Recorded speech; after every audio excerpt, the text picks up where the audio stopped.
আসসালামু আলাইকুম। আসলে সবাই ভালো আছেন। তো আজকে একটা হাটের থেকে ঘুরে আসলাম।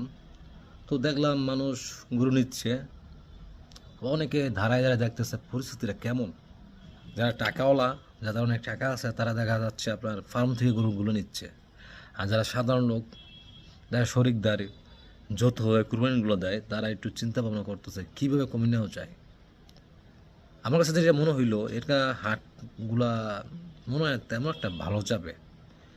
কারণ হইতেছে 5ই আগস্টের পরে অনেক ধনী ধনী ব্যক্তি যারা অনেক কুরবানি দিত তারা এখন দেশে নাই বা অনেকে পলাতক আছে।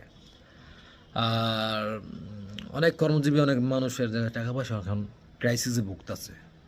সব মিলে একটা সমস্যা। তারপর দোয়া করি যারা ব্যবসায়িক লোক আছে তাদের গরুগুলো বিক্রি হোক, ভালো দাম পাক, হাজার স্বপ্ন যেন পূর্ণ হোক।